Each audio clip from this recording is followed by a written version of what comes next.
Are you an ambitious leader ready to break through limiting beliefs, align with your purpose, and thrive in your career without sacrificing your well-being or postponing your true desires? I'm Diana Ordonez, certified high-performance coach and your host. Each week, we'll dive into actionable insights and research-based strategies to help you unlock clarity, build unshakable confidence, and take courageous action toward a life of impact and fulfillment. If you're ready to overcome fear, embrace growth, and step boldly into your next level, you're in the right place. Let's create a life filled with courage and purpose together. Welcome back, everybody, to the Courage and Purpose podcast. I am so excited to have Marcy Luna back on the podcast to talk about such a great topic and something that I think all of us struggle with, especially as high performers. We're talking about energy.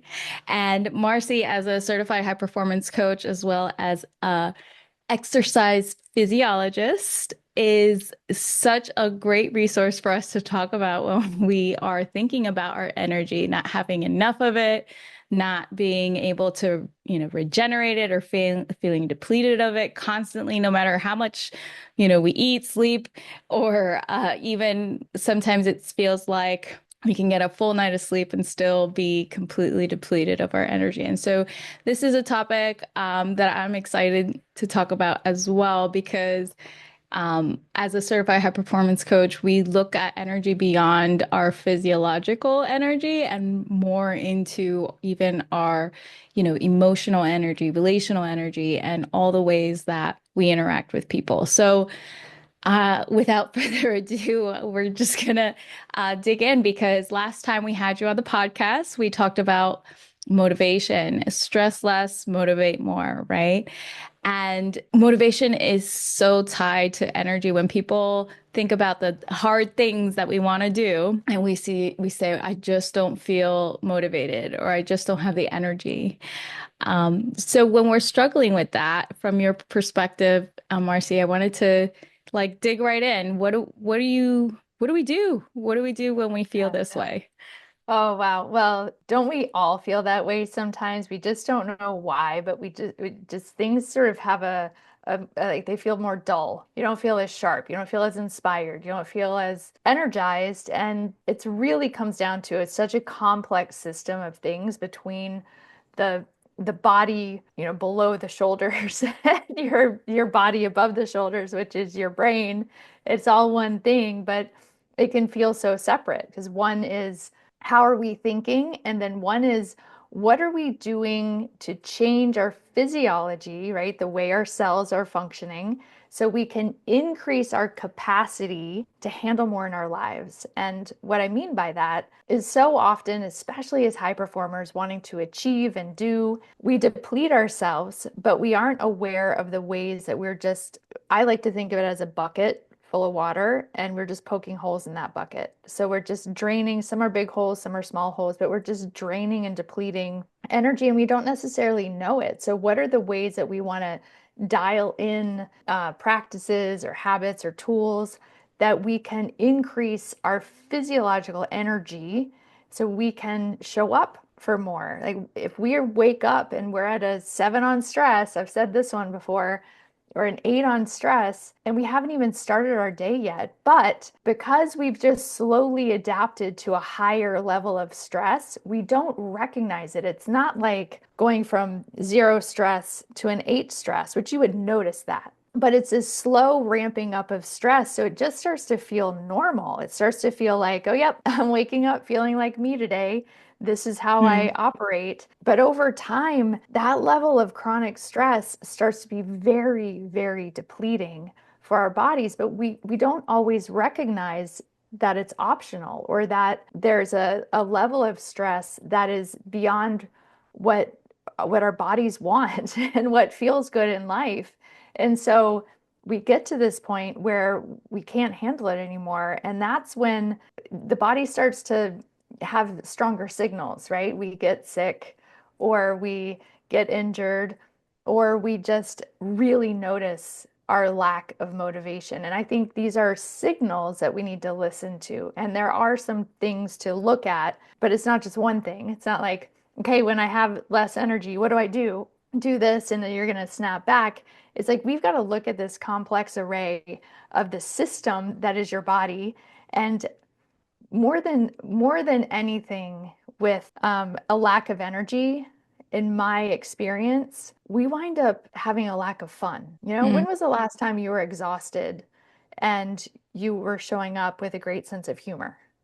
You know, like as we become more depleted, these are the things that go. And we don't necessarily recognize it because we can often do what I call the adulting lie and say to ourselves, as soon as I get through this, as soon as I mm, get past this week, as soon as I get through this month, as soon as then I'll be able to focus on whatever, my family or the project I enjoy or the hobby or the thing. But as we all know, it's like waves in the ocean. They just keep coming.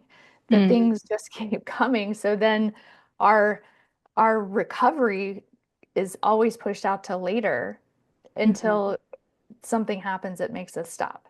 So that was a really big answer, but these are all things that we can dig into. Yeah, so I heard you say a lot of things that kind of um, I want to dig deeper into things Mhm. like, it's not just one thing, right? And it's not like you have a solution. It's more of like you're a human being, you're very complex, and there's different things that attribute to your lack of energy. But also, I heard you say that your energy is highly affected by the amount of stress you have, and that you basically if you're a high performer or you're somebody that's just in an environment that has a high level of stress for, and it could be good stress or bad stress. It could be that you just, Sure. you're managing a full-time job and maybe you're also going back to school for a master's degree and maybe you're also having multiple children and maybe you're also experiencing Mhm. challenges in your marriage or what, all of those Yeah. things at once. Maybe some of them are great. Maybe you love your kids and you want to spend time with your kids, but it's also stressful. And maybe you're excited to go back to school for your master's degree and it's filled with opportunity and it's interesting. Mhm. But of course, it's also demanding and stressful. And Mhm. so even when there's good or bad, not bad, but challenging stress, Yeah. um, that we just become so accustomed to that being our norm that we then don't even like tune into it anymore. We just see, okay, I woke up, like you Mhm. said, this is Marcy or this is Diana again today. Uh, and then the Mhm. last thing I kind of heard you say was something that even I've been struggling with. And I know that in my corporate career, it was I'll do this when this is behind me, when I have more time, when I finish this quarter, when I have more money, when I get the promotion, whatever and Mhm. therefore you're actually postponing all the things that bring you joy, right? And so it's the hobby, it's the spending time with loved ones. It's for me, it was like my dance class. I never made my dance class. I sometimes started missing dinner with my family. I stopped seeing my friends. And it just makes sense. But like you said, you're depleting yourself of fun activities or things that actually generate energy, I guess is Yes. what I've heard. And Yes. so Oh my gosh, it's so true. I want to ask you within all that context, what about those people, right, that are just high achievers, they're doing great in their career, and they just always seem to have a ton of energy and always in a great mood. What do you think they're doing differently? Well, we would have to ask them. However, I can speak from a science perspective.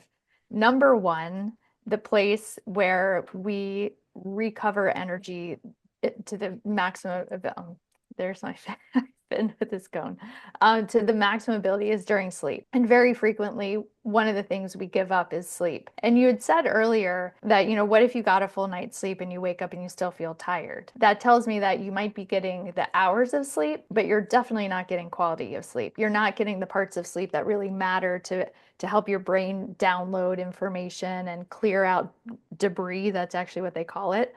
And to recover energy. Because if you have restorative sleep, you're going to wake up feeling refreshed.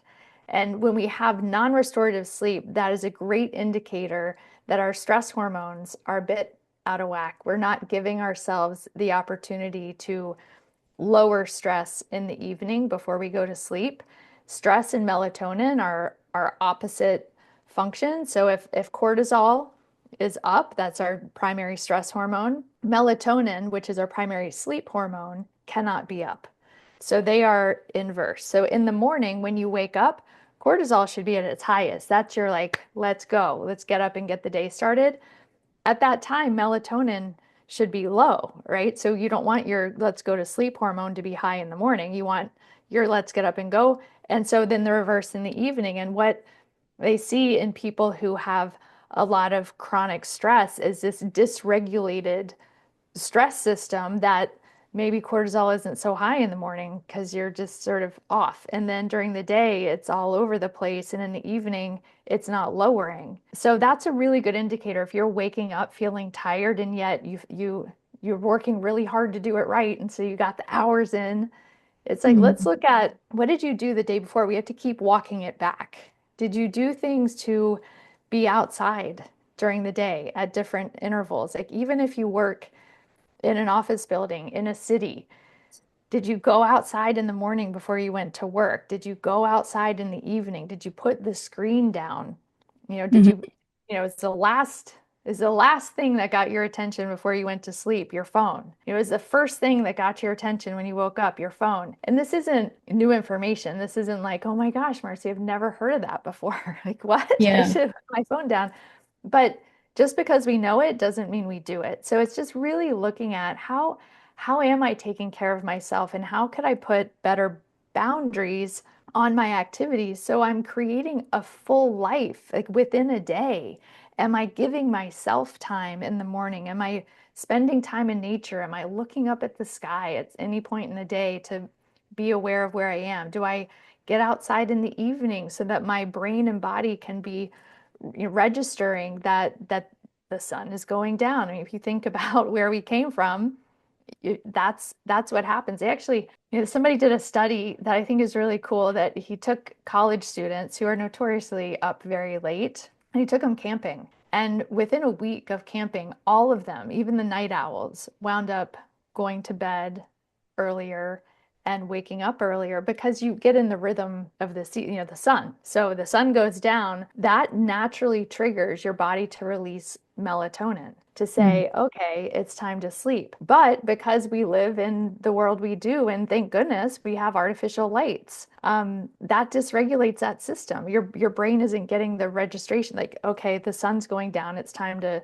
shut things down because we're still on the laptop or we are in a room with bright overhead lights. So some of the simplest tools can be to turn on lamps instead of overhead lights, to teach your body and your system, your physiology, that it's time to start shutting it down. And Mhm. if you start lowering lights in the evening, and if you're on a screen, definitely have the night mode on and whatever the or the blue light blocker glasses on. You don't want to have those on during the day because during the day you want your body to be registering it's awake time. So we want to have the things that help our system shut down while we're working with the system, right? So it's not to say stop working at 5 o'clock, stop doing the things you want to do. Like, don't sit down with your family and watch a TV show because you don't want the TV screen light. It's just like, what are the other things you could do? Could you turn on lamps? Could you turn off overhead lights? Could you shut yourself down from screens an hour before you want to be asleep? So it's putting in these different disciplines that actually support feeling better instead of kind of reacting through the day and being stressed all day and then really wanting time to just not have to think about anything and we rely on a screen to entertain us. It's sort of shifting our focus in order to rebuild our energy, right? And if the payoff is to wake up actually feeling refreshed and like you have a sense of humor again and you have the energy to go for a jog in the morning, you are kinder to your kids because you just feel better. It really seems to me like that's the most important thing. You can be more productive and more intentionally putting your attention places when you have reset your system instead of just kind of being loosey-goosey about your attention because you're too tired to focus properly. I've been there. I'm saying all of this because I've experienced all these things, and I know I used to joke like don't talk to me after 8:30 p.m. because I have no sense of humor whatsoever. It's gone. I just there's something to be said for quality of life when you can access your joy. And we can't access joy when we're just depleted. Yeah. So I think what I hear is as a theme in a lot of the concepts that you're talking about is that most of our energy is highly correlated to what's going on inside us hormonally, right? 100% true. Yeah. So what is the hormone kind of pattern that we should be trying to achieve in our days? Like hormones do we want? How do we get them? When do we want different hormones to Ah, come up? You know what I mean? yeah. Yes, I do. And wow, if you want to talk about potentially the most complicated topic there is, it's hormones. Because hormones are not just estrogen and testosterone. Those are complicated enough. Yeah. But we're talking about cortisol and melatonin and um, insulin and irisin and like there's so many hormones in our bodies. So I'm gonna keep it kind of in a narrow lane. And when we talk about wanting to feel good, we want to have neurochemicals like serotonin, and we want to have chemicals like oxytocin, and we want to have irisin, which I'll talk about that in a second because that's probably one you haven't heard of. Mhm. We want to have these hormones that allow us to appreciate the here and now. And we want to have the hormones like, we want to have the chemicals like dopamine hitting our brain so that we feel motivated for the next thing. And yet we tend to just randomly, haphazardly function in our day. So I have this true belief, which is why I want to share this stuff, that when we understand what's happening, we experience it more. Like we're aware of it more. When I teach an exercise class, I teach people what's happening in their bodies right now. Like right now, here are the chemicals you're releasing, and focus on the flex. Focus on flexing your bicep. Don't just swing the weight around. Focus on the process of lifting that weight up and flexing because more things are going to happen. Where your attention goes, that's where your energy goes. And when we put energy into things that breed energy, we're going to keep developing more energy. So when we wake up in the morning, we want cortisol to be higher because that's going to be get up and go. And we actually want to get up and go. So if you're a slow starter in the morning, that's okay. But build yourself up to a point where you're moving. One of the most important things, in my opinion, that we can do in the morning is move, whether it's just walking to the mailbox and back, walking around the block, or doing a full-on workout. Just moving our body through space in the morning helps us, especially if we can get outside, helps us to be in that waking up, getting moving state because we're shifting our physiology to be more active. And some of that, if you're working out, is in just contracting muscles. When we're contracting muscles, like you're walking, you're contracting muscles. But if we're doing something a little more intensely, like lifting weights or doing a workout, we're contracting muscles more. And they've figured out that our muscles release hormones directly to our brain. So that's what irisin, that's where that comes in. That's one of the, it's called a myokine, myo being the prefix for muscle. So myokines are hormones released from our muscles, and irisin specifically attaches to receptors in the brain. They call it the hormone of hope because it releases the feeling of like something's possible, right? And like, do you want to start your day feeling like something's possible? That's one of the benefits of moving your muscles, not to mention activating your prefrontal cortex, creating more circulation and blood flow to the brain, brain-derived neurotropic factor, which helps our brain be more flexible and adaptable. So we create this cocktail of good things and hormones by movement. Like your body was actually designed to move. So we weren't designed to sit still all day. And that's So one of the most relevant things unless you're extremely stressed. But go ahead, I'll pause so you can ask. oh no, it's okay. So it sounds like first thing in the morning, we want high cortisol and we want high irisin. Is that how you say it? Well, Irisin? yeah, irisin. So it's just a fun, it's just a fun hormone that is released by your muscles that goes to Yeah. your brain. And so that is whatever time of day you move, that's happening. So in an ideal scenario, I guess Yeah. that's what you want in the morning. And you also said you want to ideally be outside. Why outside? Well, when it has to do with our circadian rhythm, and I always suspected it, so I was really happy when I saw research that proved it, that when you move your body through space, especially getting sunlight, it is a serotonin Mm. factory. And so we start creating chemicals that make us feel good. And feeling better feels better. So I Yeah. promote the things that help us feel good. One of the other, there's a couple of hormones that I want to mention that are your appetite hormones, ghrelin and leptin. And when we exercise, we regulate those appetite hormones. Also, when we sleep properly, we regulate the appetite hormones. Do you know the feeling when you are sleep deprived and you kind of have no willpower and you want the high carbohydrate, high fat snacks? It's part of the design. You are more prone to eating things that are going to be high fat, high carbohydrate when you are underslept because the hormone balance of leptin and ghrelin is off. Ghrelin is the hormone that causes us to be hungrier and slow our metabolism down. Makes sense if you're in a famine. Hmm. Doesn't make sense if we live in the state we do right now and you're trying to like manage your weight and juggle all the things and you're wondering why your belt keeps getting tighter. That's a great indicator that cortisol is up. High cortisol, like chronically high dysregulated cortisol, is directly linked to belly fat. And part of that is that appetite hormone dysregulation. So sleeping and exercise both regulate our appetite hormones. And then we feel better just in general, right? Like it doesn't feel awesome to want to have your face in the pantry all day long.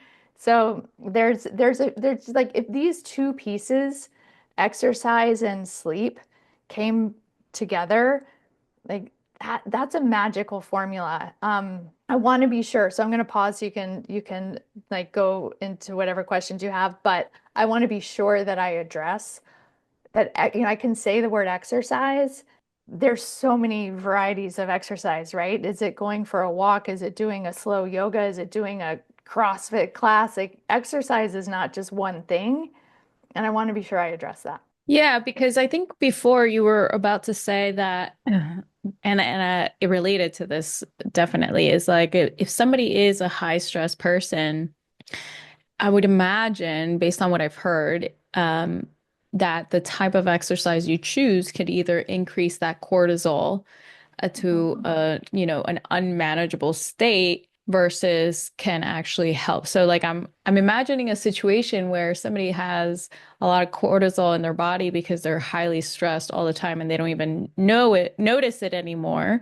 And then they go take a HIIT class and now their cortisol is even higher, or they feel like they're doing the right things by maybe trying to do a cold plunge, and that also increases your cortisol levels. Um, or I don't know, maybe the even endurance training, I'm wondering if that would do the same thing. And so how do we know which exercises to choose? I've always said what I love about energy when I heard this, I think it was a TED talk, um, is something like we choose the exercises that mirror how we want to feel, right? And so I was like, wow, what an interesting concept, because it talks about like maybe if you want to feel graceful, you might do a dance or yoga class. If you want to feel strong, you might do a lifting exercise. If you want to feel free, you might choose to do things like running or cycling. And so I thought, well, that's so interesting because what if you're somebody that because this happened to me. I actually took an I don't know what to call it, if it was like a workshop or kind of like just a mindset program. It was called Renewed Mindset. Our friend Moses Santos did it when he was creating these kind of 2-day experiences with his company Vita Project. And I noticed that during the exercises that they had me doing, and I don't typically do weight training. I do it more now than I did then, but like I had never done any weight training, and they had me doing soul crushers. And the whole concept for me was mind over matter, right? I'm a coach. I believe in this. I'm going to, despite the fact that I think I can't even do one of these, I had to do like a ladder up to, I forget, like 12 and then back down with bear claws in between, right? That's the time that I got rhabdo. So I'm not recommending that for anybody. But the point that I wanted to make was after that experience, they had us reflect on, what came up for you. And I remember feeling like, yes, they crushed my soul, but I just felt like in my life at that time, because it was very soon after losing my husband, I just felt like I was just very tired, emotionally drained, and I just had to keep going. And I remember just feeling like that same emotion was coming up during the exercise, right? And so I had to feel like I had to be very strong. And I was like tired of being the strong person, right? Like, and I think it's just so interesting that exercise gives us so much insight about how we feel and how we think, and therefore impacts how we feel and think also. And so, if that is that way that we choose the exercises that mostly mirror how we want to feel or how we already feel, then we probably want to choose um, the exercises that allow us to feel what we actually want to feel. And what I noticed is as a runner, it's all about endurance. And at that time, I was so tired that I felt like I was running a marathon in my life, right? And I noticed that I took up dancing because it generated so much joy. And I noticed that I ended up doing that way more, right, than the running. And yet I still was like, I don't feel like I'm like doing the exercising thing that I need to be doing. Right. Yeah, And so this is how do so you coach insightful. someone? Yeah. Well, So I have a couple of questions for you if you're up for it. yeah, of course. Looking back, what do you think was the kind of exercise you really needed at that time? Well, certainly I felt like dance gave me, so much. Like it gave me so many gifts because one of the challenges for me during that time is like you get, an hour with your instructor to dance for the lesson, but then you don't actually get to practice what you learn unless you go to a social, or if you're married, obviously you would dance with your spouse or your partner. And I struggled with social anxiety for so much of my life. I would say I've mostly, like, I surprise myself sometimes because I'm like, can I even still say that anymore? But then every now and then I'll still have a situation that will flare it back up. Right. Hmm. And so, um, I think it helped me. I don't want to say like cure my social anxiety or anything like that, but it helped me face it in a way that related interacting with people to positive feelings. And Hmm. so that was one of the gifts that I received from taking up dancing was that I was able to really, you know, create social connections with people, even though I was feeling so emotionally dark outside of that environment, right? And so it allowed me to face my social anxiety, start relating social interactions with positive feelings. It allowed me to bring joy into my life at a very dark time. And it also required me to be very, very present, which meant that I could shut off the ruminating thoughts for the time that I was dancing. And so I guess in fact, I think I minimized what dancing was going to be able to achieve physically because I was a runner. And so I was used to being like out of breath and like my body really hurting while I was exercising. Yeah. And when I danced, it just felt like I was having fun. And yet at the end of the day, I was still going to be tired. And I think this is something that I struggle with, and I imagine some people on the call might struggle with too, where I related um, exercise with um, like you have to be exhausted for it to Mhm. work, Well, it's kind of the a thing. hard work, right? Like dancing is fun. So I heard so many things in that. One, I heard it filled you back up. It brought you joy. It was starting to fill that bucket, right? It was plugging some of those holes. It was creating more connection and receiving from other people instead of being an opportunity to prove, to suffer, to work hard, Right. to continue the stress, the suffering. So this is where I think it gets really tricky because it's so much in our identity of ourselves and of like what exercise is and then what we need because different exercise is going to fill different buckets and sometimes we just need to rest. Mm, Sometimes we need to just give ourselves more recovery. And it can be tricky because we are looking for black and white.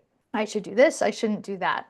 And so there's really it's all in this gray area of identifying what's actually knowing ourselves better. And when I the story you just told about the soul crushers, it sounds like you are in this place of everything feels hard. It has to be hard. I have to be stronger. I have to overcome.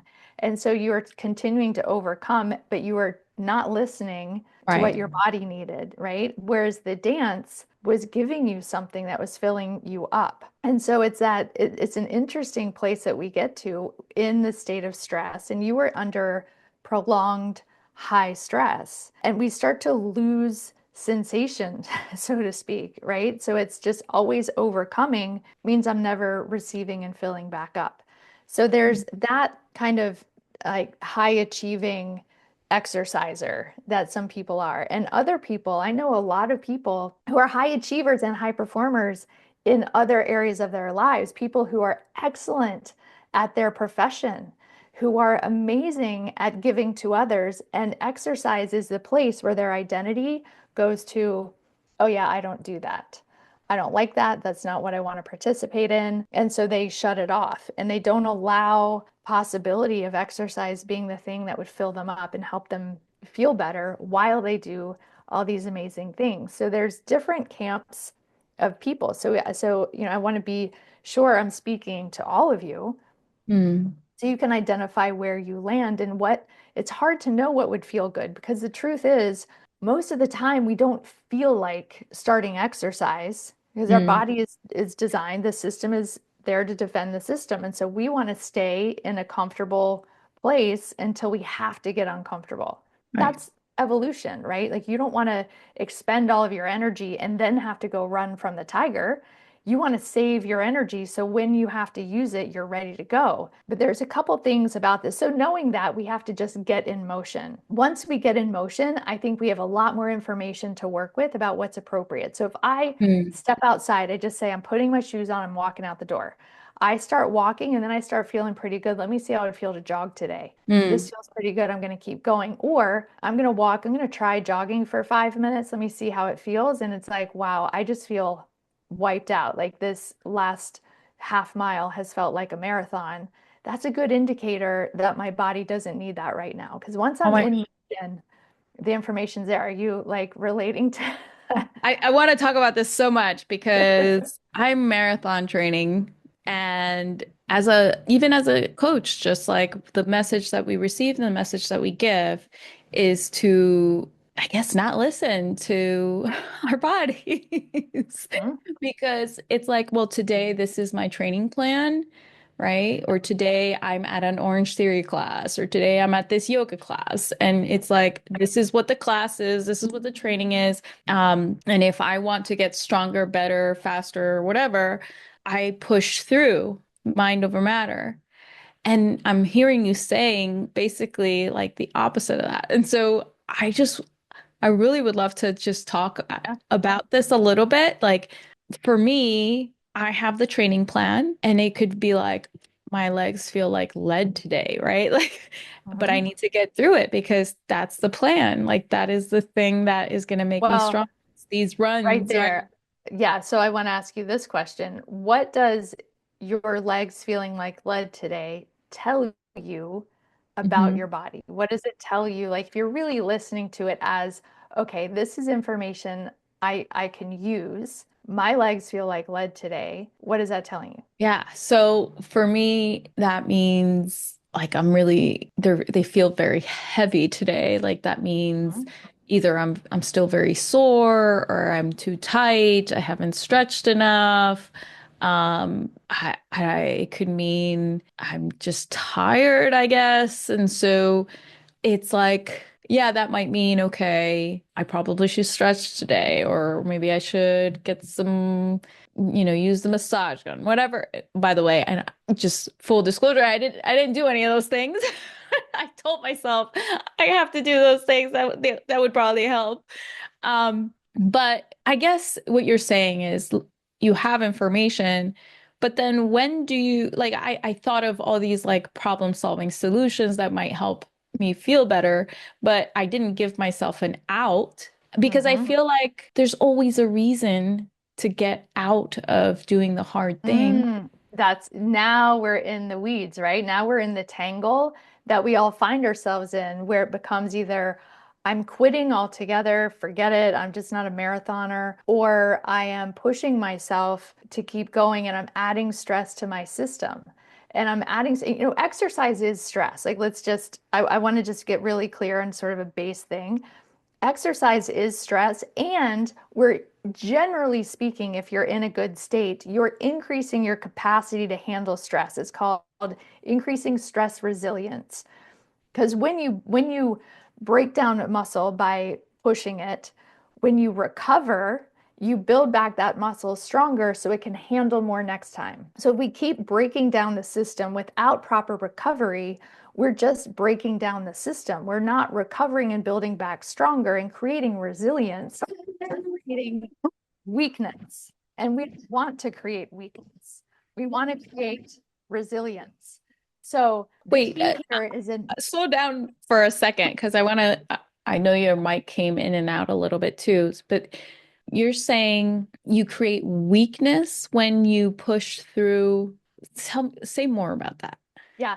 So when we are not allowing ourselves to recover, we build strength. We build like all the amazing things that exercise does, right? Like I do not want anybody to hear this through a filter of like, okay, the exercise physiologist just said don't exercise. That is not what I'm saying. I'm saying you have to recover to build the strength. You have to recover to reap the benefits of the work you're doing.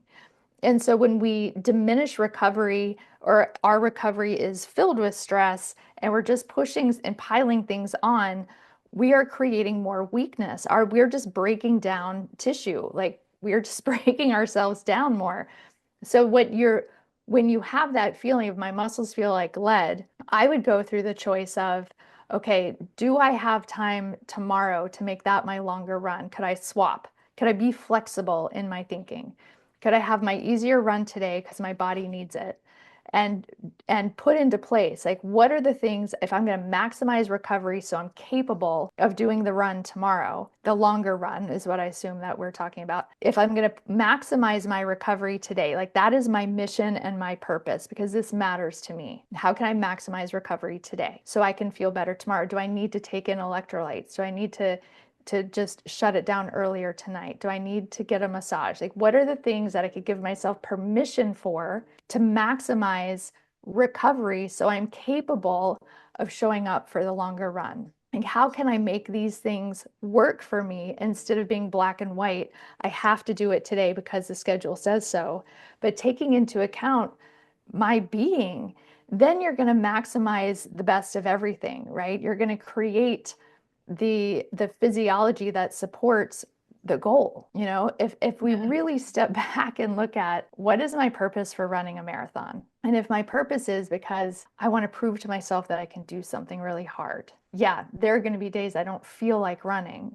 There are going to be days that my run doesn't feel great, but am I respecting myself enough to take care of myself on the other side so that I can do a marathon? And this does, exercise mimics life. If you Yeah. are a person who has big goals and you're going for big things, you have to put in place the places where you recover, where you also having fun, where you also resting, where you also like tapping into quiet.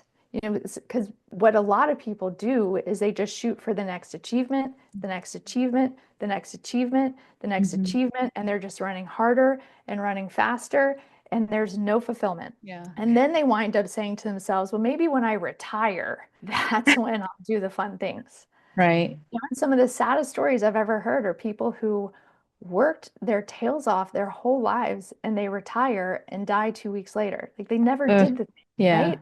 And so, like, this is your life, and Am your I life isn't born out of proving. right? Like they say, you're a human being, not a human doing, right? Well, Yes.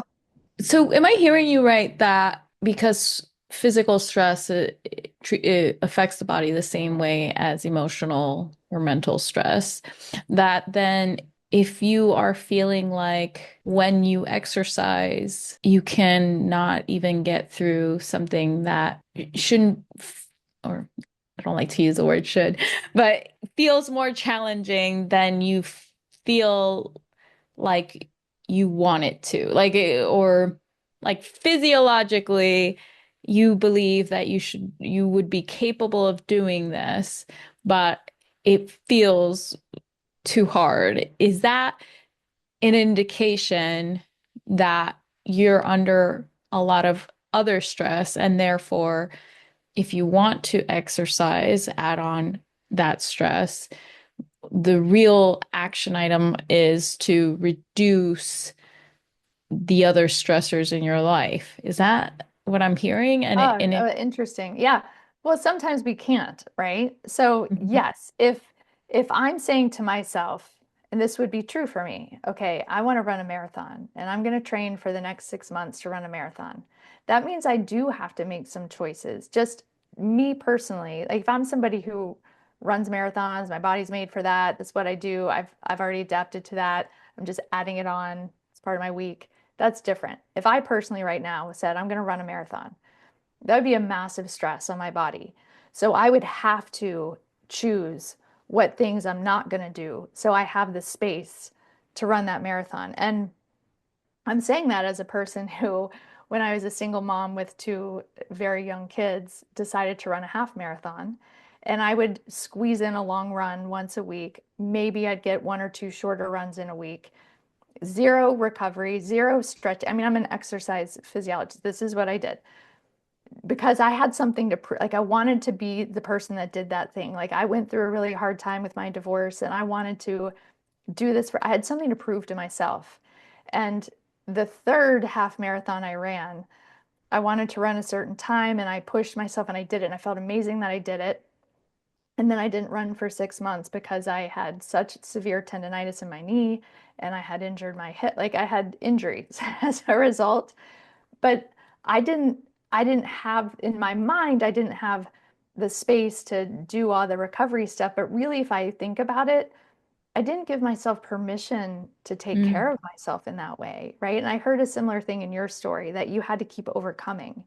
And so I'm saying the things I'm saying not from a place of I do everything perfectly, but from a place of if I could step back and give you, the listener, the gift of permission to balance out the things in your life. When you're doing you want to do the hard thing because you want to like you want to keep growing and achieving. And I think that's amazing. And exercise is extremely important. And if it's your long run day and your legs feel terrible and you can't go do it tomorrow, like you're getting on an airplane tomorrow morning and it's just out of the question, then you have to dial in, okay, I'm going to push myself to do this long run today. And then what am I doing to take care of myself and nurture myself and take care of my muscles? And like if I was to go over the top with love and nurturing of my body, what would I do on the other side of this long run? Because my body is telling me it needs something different than what I'm giving it. So I have to be sure I give it that thing, or you're going to wind up sick, injured, and those things. So matching the exercise to the needs of your body is really important. Sometimes you're stressed and you're wired and you need to go for a run to get the energy out. That's amazing. That's metabolizing your stress hormones. Yeah. Sometimes the stress is prolonged enough and high enough that we need to rest. I've had times when I've been moving, like moving my house, and I've just been really depleted. And I can't exercise today. My body needs rest. But that takes a self-awareness, I think it really Yeah. does. Do you think that we ever give ourselves excuses versus actually like listen to our bodies? Like Yeah, there's a that's a whole, fear. yeah, there's a Yeah, whole like school of thought yeah, around that. yeah. Well, are you giving yourself an excuse? It comes down to trust. Do I trust myself that when I feel better, I'm gonna get up and go? Is this a slippery slope of letting myself off the hook today, so then I'm gonna let myself off the hook tomorrow, and Yeah, then six yeah. months from now, I'm gonna be just sitting on the couch eating donuts and not exercising ever again. If we don't trust that we're going to get up and go again, it's really hard to give ourselves that break. And if it's really important to move no matter what, there's so much range, right? You don't have to go for the run. You could go for a walk. That is still doing the habit. You could say, this is my hour of the day that I take care of my body with movement. We have such a range of what that movement means. Does a restorative yoga feel better to you today? Like, Mhm. can just keeping the habit going can mean a lot of different things. And we sort of attach the thing we are supposed to do that we're proving. Yeah. Because here's what is coming to mind for me, right? Is like when we teach confidence, a lot of our confidence really does come from that trust in ourselves. And the Mhm. way we develop that trust in ourselves is that we keep the promises to ourselves. So I try to be very careful, right, about Mhm. doing what I say I'm going to do. And Yep. sometimes that means if it doesn't feel good, I have to keep my word to myself. And if I Mhm. said today I'm going to do my run and it's going to be a 5 mile run, and then halfway in I feel like, wow, this is hard today. Maybe it needs to be a 3 mile run. I know there's that voice inside that says you committed to this. Mhm. And so maybe, yeah, maybe I'll adjust my pace, Yeah. right? That's an Um, option. but maybe it really is that if we keep letting ourselves off the hook and just letting our feelings kind of run the show, Mhm. that we do lose that confidence and trust in ourselves that we're going to do the thing that we committed to, that we're going to do the thing that we said is important. And now we're treating it like it's, not, you know what I mean? It- I know what you mean, but did you hear what you just said? It's treating the thing like it's not important instead of treating us. But when you are, okay. so if you're doing the 5 mile run, if I'm doing 5 miles today and 2 miles in, you're just feeling really bad. Is it treating yourself, your body, like it's the most important thing if you're just overriding that and forcing the pace? So you could still go 5 miles, but it might include some walking today because that's where I am. So And I want to just be sure I say this. It is the message that we have to receive that this body needs some TLC, whatever that is. mm, Better nutrients, better hydration, better rest, some kind of recovery so that I keep feeling better. So I think what comes to mind is the way we do one thing is kind of the way we do all things, right? And so when I think about these things, it does lead me to think about like okay, how does that way of thinking now impact my business or the way that I show up for, my home or my spouse or my child? And it's Mhm. like there's so much that you rather not do. And it's like, oh, I really committed to say, build out a page of my website today. But I'm so tired, so I'm gonna take a nap. You know what I mean? Like, is it, Yes. can you Yeah. think of it that way? Right? There's so many ways we could think of this. Because if you're going to say, this is like me showing up for my business or my family, if your child was supposed to go on a field trip at school today and they came to you and they didn't feel well, would you force them to go because they said they were going to go? Or would you want to take care of them and let them recover? It's like, how are we taking care of ourselves so we can keep showing up? If your business matters to you, it's not about, I want to be really clear here. This is not about, okay, I'm supposed to run 5 miles today. I'm sitting at my kitchen table drinking coffee and I don't feel like it. That's not what I'm saying. I'm not saying when you have the I don't feel like it's don't go. I'm saying once you're in motion, you've already started and you genuinely feel your body not feeling good. Can you listen to it and take care of it? That's a different thing than your child coming to you and saying, yeah, I don't feel like it today. And you going, oh, no problem, don't go. It's a difference, but we conflate the two, which is why we either wind up in the I don't feel like it's and that's okay forever and ever and ever, and then we never get started, and then we feel really bad because we're not feeling like having the business that we feel like having, right? Or creating. It's differentiating between what we need to take care of ourselves so we can show up with a kind of energy and positivity and adaptability and possibility and discipline. And if we're taking care of our energy, then we have the capacity to do more things. But if we're depleting our energy and forcing things on ourselves that don't really serve the system, Mhm. then, when you are pushing yourself through a run, you keep waking up exhausted.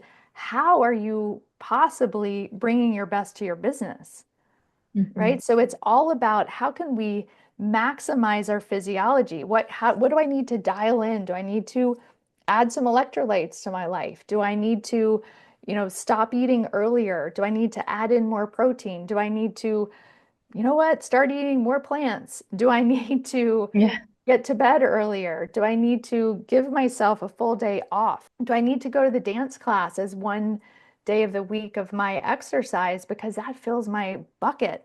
Do I need to go socialize with friends because, wow, that's fun? Do I need to go plant a garden so I can create something outside of my business that then I stimulate more creative ideas within my business? So it's Mhm. not about allowing yourself the out every time. It's about creating a beautiful life that you want in a body that you love. Oh, I love that. And I like how you're transitioning back into like it's not just about your physical energy because I know one of the reasons I made it such a priority to dance is that suddenly I was a single mom and a single mom to a child that is starting school, just having lost her dad and in the middle of a pandemic. And that's a highly stressed out child. And Yeah. adults don't know how to handle stress. Children struggle with it way more. And there was no way I was going to be able to be the example if I couldn't manage my own stress. And so it was a highly challenging time for her, which made it obviously increasingly challenging for me. And I just knew like there was no way I could expect her to pour into me. And she was the only interaction I had at all. And so I needed to pour into her, and there was nowhere to pour from. And so I Yeah. needed a place that would bring me joy. And sometimes, even today, like a child doesn't like to hear that their mom is going to go have fun without them. I mean, doesn't that tell you everything you need to know? Your child is not like, hey, come suffer with me through this long run Well, that yeah. but you're going to go have fun and move your body through space and enjoy the process. Like that, can we give more permission for that? It Yeah. doesn't mean locking yourself down to your chair and making the business happen. Like when you fill yourself with movement and joy, and so you have this amazing cocktail of things happening in your body and your brain, then you sit down to do the business that you need to move forward so you can support this child.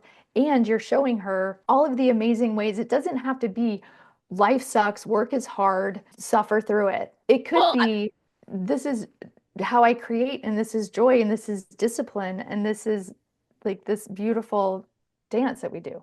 Well, I want to be clear. It's not that she wanted to dance with me or anything like that. It's not that she wanted to go dance. It is that like I think kids in general, especially one that had just lost her dad, right, is going to feel like I don't want you to be without me. Like I don't want to be Yes, without you, really. yes. And the reason I bring that up is because even when I was in corporate, I felt immense amount of guilt going to Mhm. work even or going on a work trip. And um, I think it's important to understand when those feelings come up, um, how to handle them. Because a lot of the things when we talk about energy uh, are highly tied to the way we feel. Like if you're feeling guilt all the time, you're not going to show up as Oh this my like, gosh, yes. creative, like highly engaging person at work. And then if Yes, when you when you're at home, yes, and you're trying to do a work thing and your child needs you, you're probably yes. not going to have a lot of grace and patience um, and all So that like good. resentment that builds up for your job or for your kid because you can't do the thing that you Mhm. need to do or want to do, like all these different feelings of shame and guilt. It was hard for me to move through them Oh because my gosh, yes. it's one thing to do. First of all, I never really quite addressed it when I was in corporate. Like I never quite understood what was happening till after I was so depleted that I had to just remove myself, right? So I didn't know what part I played. I didn't really even process like that I chose to have that perspective, right? And that it came from a place of just my experiences in my family. Like I didn't realize how much that played into how I felt all the time. I was drained all the time. When I wasn't with my daughter, I was feeling like I should be with my daughter. And then when I was with my daughter, I wasn't present and I was short and I was frustrated and I couldn't really like enjoy her anyway because I was trying to move to the next thing all the time. I had this constant feeling of the rush, being rushed Yes. through That you're everything. you are describing the stress state. You are Right, you are right now describing stress physiology, which is always looking over there, where do I need to go? What do I need to do? It's never in the here and now. It's let me think about it. Fight or flight is either like to get somewhere, right? And it's not about just being here. And right, but we don't recognize it, right? It just right, feels like facts. And right. that's what I Exactly. talk about with stress is it just feels like facts. It's just what is. It's how things are. It's not it takes something to step back, and it's why I think coaching is so valuable, and I wish more people did it. Um, because we tell ourselves that we're supposed to be able to figure it all out, but it's the system defending the system. You are the system. You have to have a conversation and be challenged with certain questions in order to consider, is it true? Like, Mhm. is this how I have to be? Is Right. like, why am I functioning this way? And I really appreciate your story. I really appreciate your insights about it because so much of what you're talking about is that self-awareness that it's very hard to have, especially in the stressed state. We're not self-aware. We're not designed to be self-aware. We're just designed to survive. And so we get stuck in this like mediocrity of survival that's exhausting. And you are genuinely in an inherently heavy, stressful, challenging situation. And it wasn't just a situation that passed. It's like an ongoing way that you had to adapt to a different level of thinking and being in order to survive, and not just barely survive, but to make something good out of it, you know. And I really respect you for that.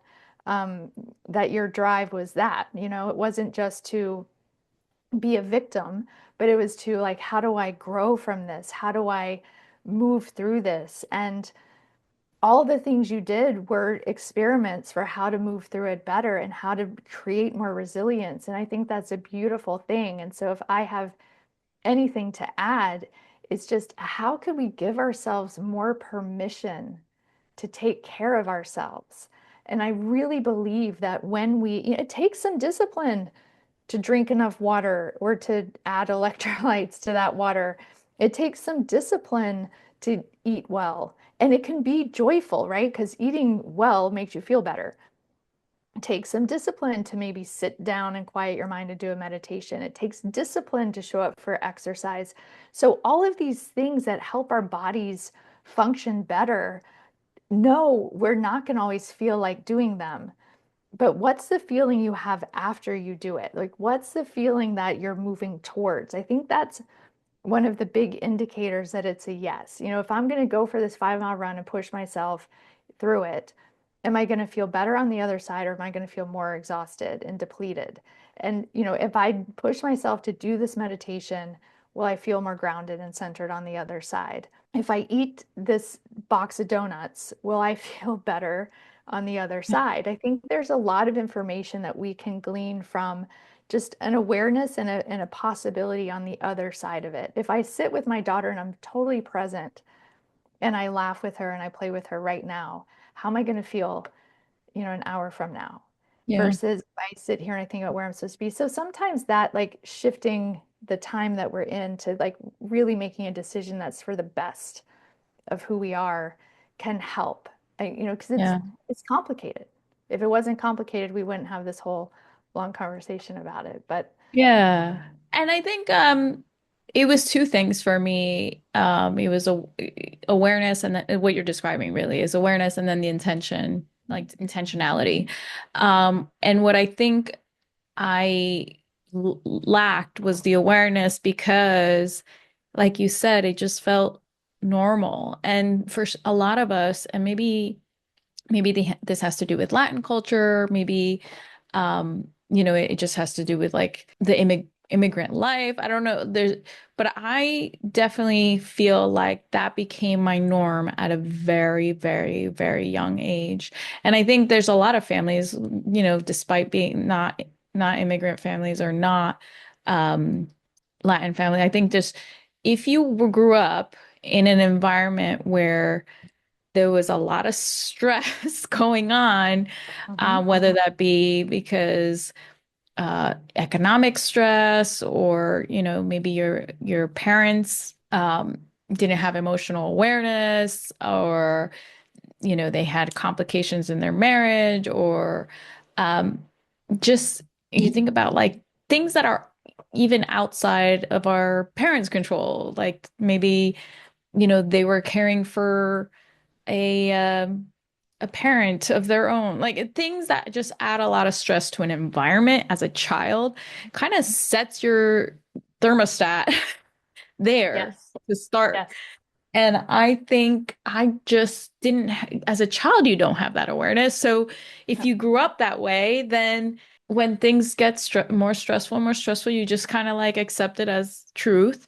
And then I didn't know how much I could influence or impact uh, whether or not I showed up how I wanted to show up. Like I guess, being vulnerable here, like I didn't even understand how much of I could impact the way I felt. Like I obviously I felt like my feelings just kind of were based on my circumstances. And I think that's the journey, right? And I think that's why Yep. coaches are important because you have these blind spots where you don't realize that you play a role in how you feel. You play a role in the perception of your circumstances. You play a role in unfortunately making yourself the victim because, it does feel like these are your circumstances and this is just the way it is and So I, true.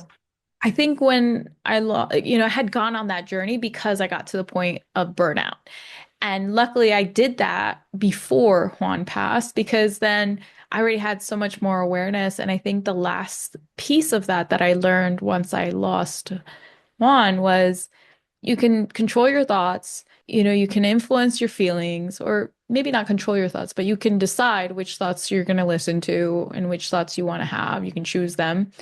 And then you can influence how you feel this way, and you can, be intentional about the habits that you have and all that.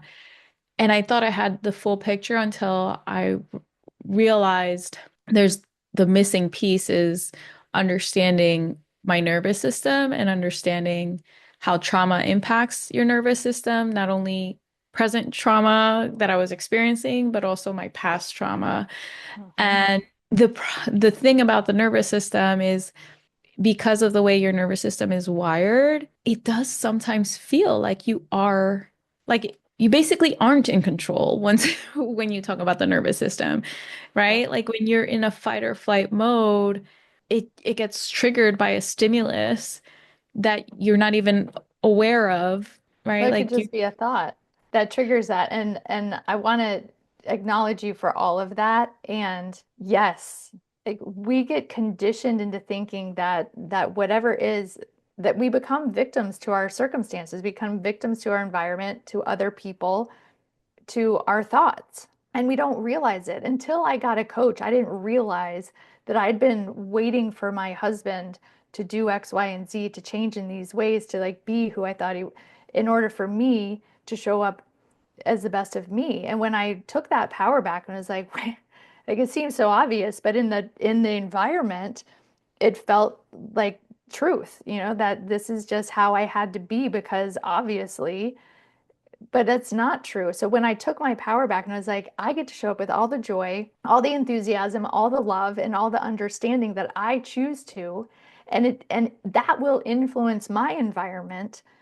There's a very different way of being. And if there was one drop of impact that I would want to have on this world, it is to help people take back their energy so that they can cultivate more joy. When we show up with joy instead of stress, there's so much more possibility in the way we think and the way we feel and what we do and how we create and how we love and how we connect and how fulfilled we feel and the impact we can have. There's like things are so much more expansive from a place of joy, but we're not going to get there if we've depleted our whole system because we just keep whipping the horse harder and going faster and telling ourselves we have to. If we don't take care of our nervous system, we don't have anything to pour from, like you said. So you can change your nervous system, but you have to notice that it's happening. Like, oh, there's that really familiar feeling that I attach to achievement. And it's that tension, it's that buzz, it's that vibration, but it's also a little bit of anger and tension and irritation and impatience. I'm going to push back and take 3 minutes and do some breathing exercises. I'm going to go outside and pay attention to the birds singing. I'm going to listen to my favorite song and just move my body. Like there's this awareness that has to happen to shift our nervous system into a better state. And that's our job. And we can't do it if we don't understand what's happening. So, Yes, I love that. And I love how you're putting it all together because that's the last piece is also what I like learned about energy is that it's not just like, do I feel joyful? It's like, how do I generate joy? Like yes. when I What a wasn't going, concept, yeah, right? I mean, really, we're not taught that we could generate our own joy. Like, what's the thing that when you engage in it, you just kind of build up the bubble up of joy? Is it the dance class? Is it a song? Is it listening to something motivational? Is it getting your hands dirty in the garden? Is it playing with your dog? Is like what's the thing that bubbles up joy? Going back to where I started about how we just start dropping all of our hobbies and all of our pleasures and all of our things because we got to do more first. Like, what if you're Yeah. doing more is actually a diminishing like quality? And you don't notice it, but it is because you're not coming from a place of enthusiasm. Yeah. And I think where I got into trouble too is I was like, oh, okay, I just need to feel joyful. So I'm going to do all these things to force myself to be joyful when really am sad, right? And so like there was a difference between influencing the way you feel and avoiding your feelings.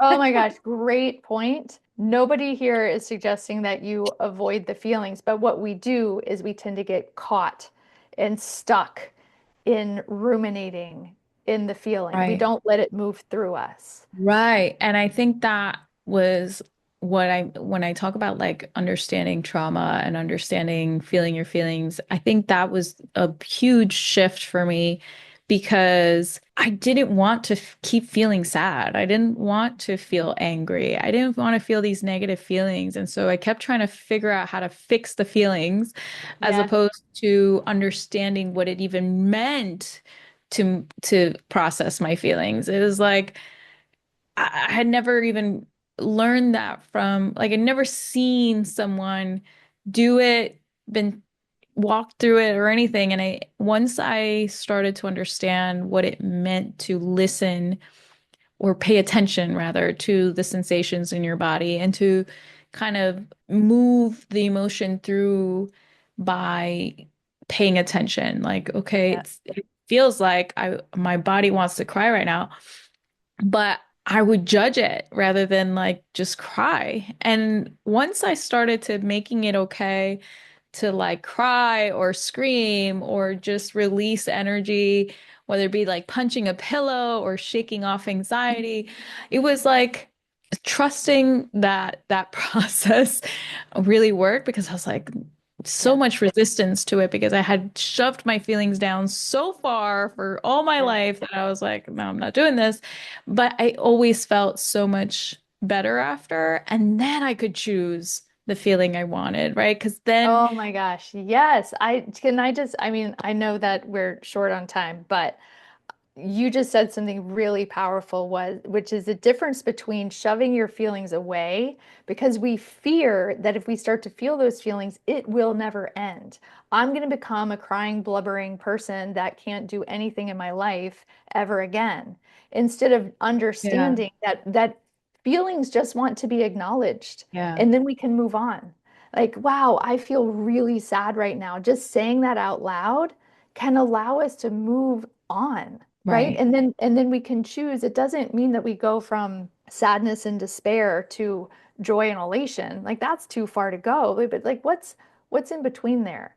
Is there just like a little glimmer of hope? Is there, just feeling like a little bit frustrated but not in despair? Is there, like how can we walk up a ladder? How can we create a ladder of feelings that we start to climb and build up to a higher. Yeah. I heard somebody use the analogy of a spiral, like you either spiral up in your emotions or spiral down. And so if you sense that you're going in the other direction, it's like, okay, how do we spiral back up? And one of the things that I find helpful when we talk about being intentional is like, I told myself, okay, when I drive up to my daughter's after school care program, like those doors, when I open that door, I know that means, okay, I'm going to intentionally be like joyful and what does that mean? I'm interested. I am looking for ways to introduce laughter or comedy, playfulness. I'm going Yes. to embrace her. I'm going to use a smile. And the thing is, like, it's so powerful that our body, not only does our mind influence our bodies, but our bodies influence our mind. And when we smile and when we embrace and when we do the things with our body that signal to our mind that we are joyful and happy and all these other, excited, Yes. then it actually does like create the feeling for You're us too. creating a different chemical cocktail. Yeah. Yeah. And And and you're intentionally doing it. Like you actually right. have the capacity and to have the discipline. Because let's go back to that. If you want to call it that, Right. it's what it is. You Right. had the discipline to say, okay, this is the part where I start cultivating more joy so I can be who I want to be for my daughter. And that is a beautiful thing. That's a beautiful thing. And I will allow myself the space to cry when I need to cry this evening when I'm alone, right? So it's like, how can I allow myself the space for all of it, to push myself and to recover, to create the kinds of emotions that I want to create, to have this space to cultivate more so I can keep showing up Yeah. for things in the way I want to. And so, like, to kind of close the loop on the original question is like it's all influenced by the chemicals that are being released and absorbed Yes. in our bodies. And so, throughout our days, if what you want to create is joy and excitement about your work and, motivate your teams, what are some of the hormones that or chemicals that we're trying to create throughout our days, and how are some ways that we can do that? Yeah, well, thoughts are going to be your fastest path to creating things. So when we start, thoughts attach thoughts, things stack on. You know, when you have your counter and it's all clean and it stays kind of clean, and then you start putting stuff on it and other Mm. things like get attached to it. That's what I think about when I think of thoughts. We can thought stack so fast. Like a negative thought stacks a negative thought because our brains want to prove the original thought. So we'll start stacking evidence to prove it. Mm. So if we think, I love my team. I'm grateful for they're so good at find one little thing. We can Mm. start stacking the thoughts about what's going well, what I want to create, and we can start elevating our thoughts. So just that piece is powerful. But to create better energy in your body, when we've been sitting for a long time, standing Mm. up, bouncing up and down, Yep. walking around the block, doing a few, the thing that you probably don't feel like doing. This isn't, we're not talking now about the 5 mile run when you're exhausted. We're talking about cultivating more energy through your day because when we start moving our bodies and circulating better feeling chemicals in our bodies, we want to release dopamine, we want to release serotonin, we want to release irisin, we want to release these chemicals that generate more energy and possibility and positivity. And if we attach those to thoughts that take us in the direction we want to go, going back to how do I want to feel in 10 minutes? What's going to cultivate that? Is it going to be thinking about all the things I haven't done yet? Is it going to be focusing on the frustrations of this team? Or is it going to be focusing on what I appreciate about you and what's possible and where we want to go from here? And creating movement and thoughts together is just a powerful uplift. I love that. Yes, I love all of that. And one of the things that I did was I started a gratitude practice and talk Yes. about how powerful that is because it does shift your focus, and it is hard to be intentional about how we're thinking about our situations and what we're focusing on. And so I always try to, like, they don't sponsor me or anything like that. I just always talk about the habit nest journal Yep. because I knew I was going to need a continuous reminder of why I was doing what I was doing. And this habit nest gratitude journal, on every page, it reminded you why gratitude is so important, how it works, how it rewires your brain, and why drawing our attention to the things that we're grateful for actually just completely shifts our brain chemistry. And for anybody that's struggling with that, like, I highly recommend that because when I shifted my focus is also when I could impact how I felt for the day. And so I tried to do it first thing in the morning. And yes, I still cried, but then I said, okay, now this is what I'm going to shift my focus to. And as someone that is a high achiever, high performer, I would just not allow myself the time to do fun things. And so it was almost like a chore to make myself, for example, watch a comedy show, right? Hmm. Because I will feel so guilty about it. But like you're saying, it's like choosing how you want to think about these things. And sometimes our thoughts are so embedded into our perspective for so long that it just takes repeating over and Yes. over. It's not like Yes. today I sat here for 5 minutes and was gratitude, had gratitude for the things I normally don't. And then tomorrow I'm going to feel good because our subconscious beliefs are still wired a certain way. And, things feel heavy. And so we did that for 5 minutes, but maybe for the rest of the day, we still, shifted back to our old habits. It's just And over and over again. That's so good. I just want to, you've talked about guilt a couple of times, and I want to say that guilt and shame are the two emotions that if you can identify them, that is a powerhouse move because guilt and shame operate our system from the dark corners and they hide and they're sneaky.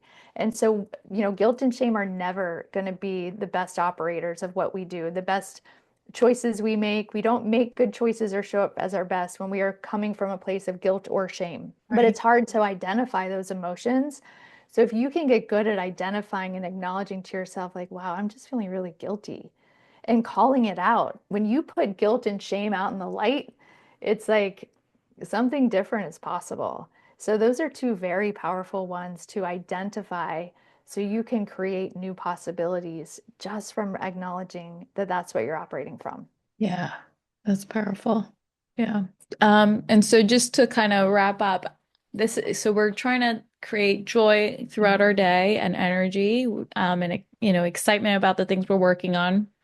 We talked about jumping up and down and embracing, and um, even using different tones of voice, right, to be Yeah. more uh, animated. And so now the end of the day comes, and we want to make sure that we are set up properly for rest.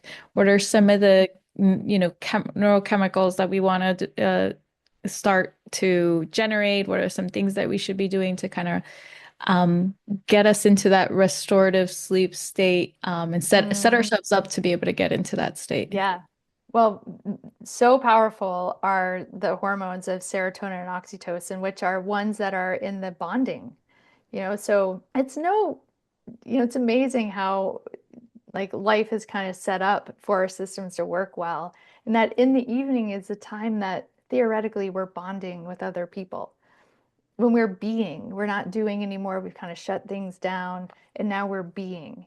Can you do things well enough during the day and have a stopping point? So without guilt, you can be with the people that you want to be with, or be Mm, with the hobby that fills you up, be in a conversation that you can be present to, because this is the here and now. That's what those chemicals are. They're the here and now. And when we're in that chemical factory, we're not in the cortisol adrenaline factory. We're not in the get up and go and rush and get away from here state.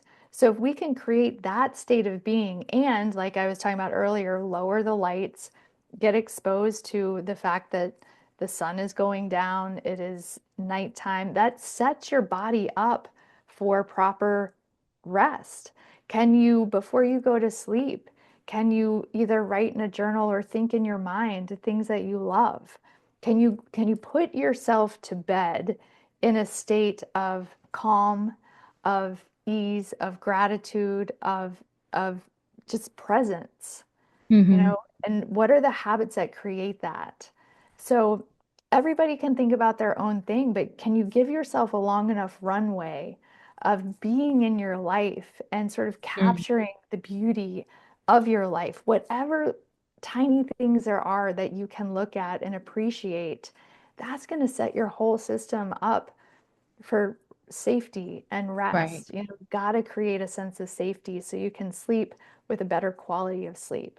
And right. then there's a little like sleep hygiene stuff, like a cool room, a dark space, having light in the night. One of the worst things you can do is have a TV on all night Right. because that blue light, and then you're constantly getting pinged by something that wakes you up a little bit, like pulls, even if it pulls you out of deep sleep to lighter sleep or to like waking up for a Yeah. second, that's going to disrupt sleep. So it's just how can you create the most nurturing environment of like Yeah. the nest of safety to sleep and then wake up feeling rested. My goodness, like when you wake up feeling rested, it's a different world. Yeah. Yeah. And I think also, even with all this awareness and all this information thank you so much for sharing with our audience. it is important to have support from someone that can see your blind spots. 'Cause I know one of the reasons I was stuck in these places was I was like, I just can't see a way out. Like it could, especially because I had a lot of all or nothing thinking. Mhm. So it's like I can't, I would get overwhelmed and not be able to make any changes.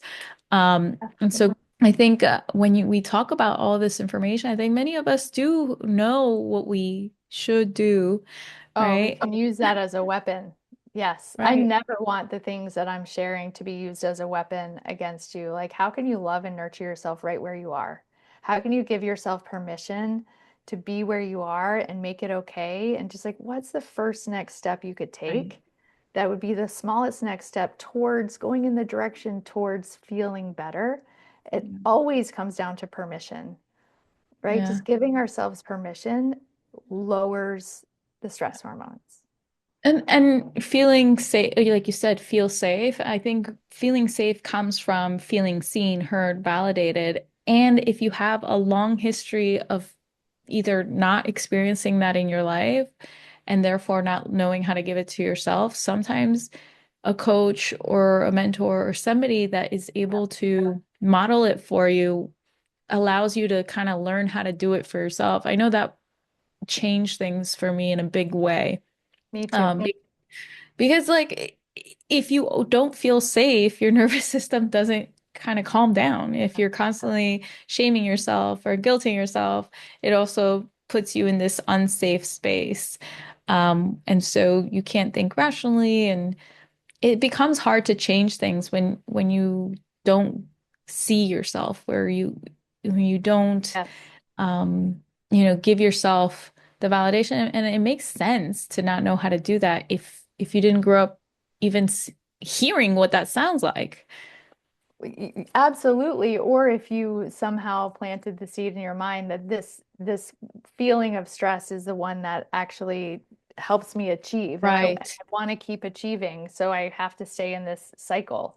And like the fear of what we might discover if we gave ourselves permission to rest, kind of thing. Yeah. So I Yeah. couldn't agree more that having an outside, I recognize that both of us are coaches, and this isn't just like trying to plug coaching, but it is the truth. That is, we can't, the system defends the system. So if it's not a coach, it needs to be somebody who's really good at being there for you in a different, with a different perspective that you can hear. Yeah. I think I had a great mentor in corporate, and the thing is, he would tell me what to do. And the thing about a coach is like they're just uniquely trained.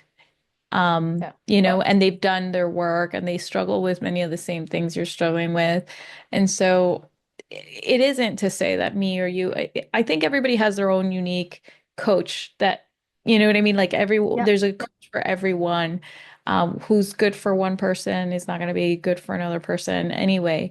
But I think not everyone is equipped to have with the skills to do that well, even if they mean well. They're not going to have the Right. influence. Even though my mentor meant well and it cared for me and everything, and even gave me, a sense of understanding, I couldn't receive it because it wasn't. Yes.